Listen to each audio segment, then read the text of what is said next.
we're just about finished. What we need to do now is refine the deformations of the neck and head, and then from there we can go ahead and mirror our weights over. Okay, so what I'll go ahead and do is bring back our controls. We'll select the chest control and remove its animation.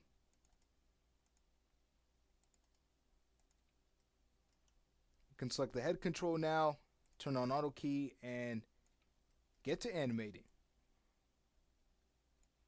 Alright, and as we do, we can see that there's still a few points that the head has influence over. But that's fine, we'll just go ahead and take care of that. Selecting those points, heading over to our weight tool, and setting the head's weight to 0 on those points. Okay, so from here, let's go ahead and focus right where the head rotates and start to smooth out some points here. We can get this done very quickly by using our weight tool. So grab the points that connect to the neck, double check the selection, head over to the weight tool, and just use set weight to blend this out.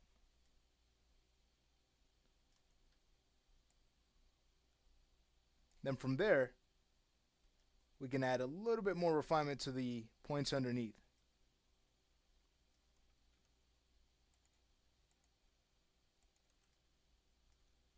Okay, so deforming the neck, get an idea of how much weight we need to add, and just go ahead and refine that. So there we go. Alright, let's say we bring our attention to the base of the neck. Go ahead and select a few of these points here. Double check our selection. Add what we need to. And for these, we're going to want those weighted to the chest. So I'll go ahead and select that. We'll start to refine the weight, bringing that back to fix that. Alright, we have this point that's protruding. Let's go ahead and take that and bring that to the chest. I'll go ahead and set a full weight of 1 there. It's like it tried to escape.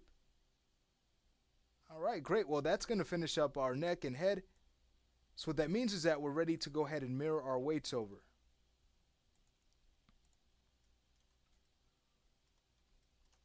So from here, what I'd even like to do is select the shoulder control to see how the weighting looks after we've removed some of the points. So even before mirroring weights, you may want to go back and tweak this, and we can do that. It might be a good idea to do so that we have a better result when we mirror over. So let's say we go ahead and quickly take care of that. Not a problem that we can't fix. Alright, so we'll go ahead and choose the bone we'd like to paint to. Let's say we choose the chest in this case.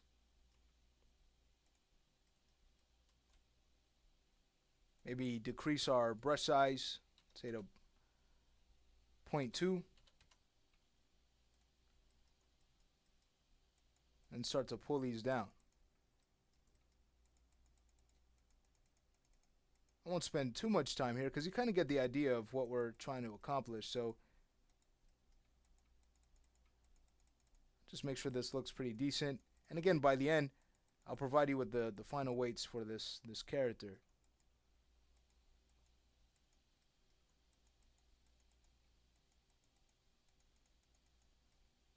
Okay.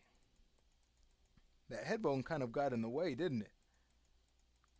It's because it's so large. So that capsule really captured a little bit too much of an influence on our mesh, but that's fine. In no time we had that fixed. Okay, so with these points here, I'm just going to go ahead and move over to the shoulder bone. Let's see, go ahead and add that to the selection.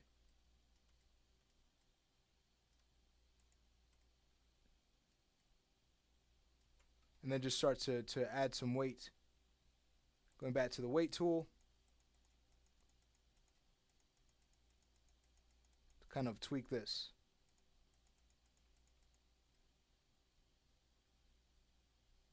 All right, I'm going to call that good. So let's say we go ahead and mirror our weights over now. I'm going to select that shoulder control and set that back to 0. We have everything in place. So let's go ahead and mirror. To mirror, that's right underneath our weight tools. Okay, here we have our mirror parameters. Opening up the rollout, going to want to make sure we have edit envelope activated. We can choose mirror mode. Okay, so here's the plane that we get.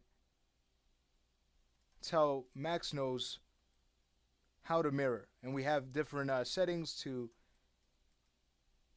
either change our mirror offset if we need to, but as we do, we can see our points turn red, meaning that Max can't really read this area. So I'm just going to go ahead and undo that back.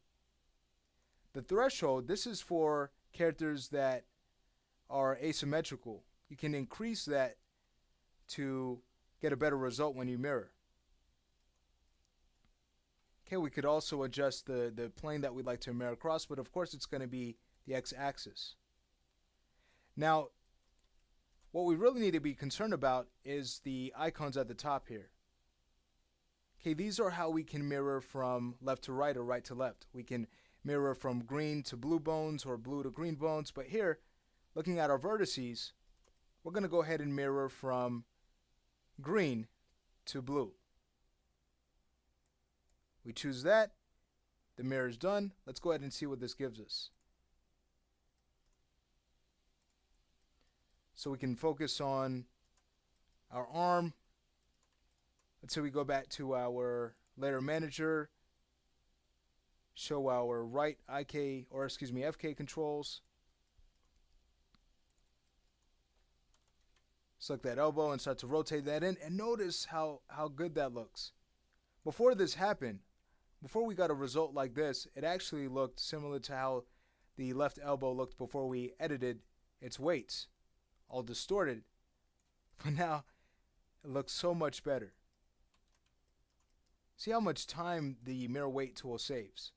Now, with that said, of course, there's going to be a few spots to tweak, like around the hand. That's no problem at all. Notice how the fingers look. Okay, excellent. Gotta love this tool. Let's go ahead and check out the thumb. Great. All right, let's go ahead and take a look at the arm. We can rotate that around. That looks good. And of course here, you just want to take that shoulder and rotate that up, and there's the volume. Wow, this looks great. Let's go ahead and check out the chest control that's selected. Can go ahead and rotate that around. There's our twist, working very well. All right. Can check out the hips. They look good too. Remember, we have these knee controls, so even if that area looks like it's collapsing, you probably need to take that knee control and rotate it, and that looks much better. You know what, the result we got, we actually shouldn't really need to go in and tweak any areas. There's a few spots that may need to be tweaked, of course, but I'm going to go ahead and leave that to you. You know how to definitely correct that. There's no need to spend any more time on this. Let's go ahead and check out the brow controls. Let's see how that looks.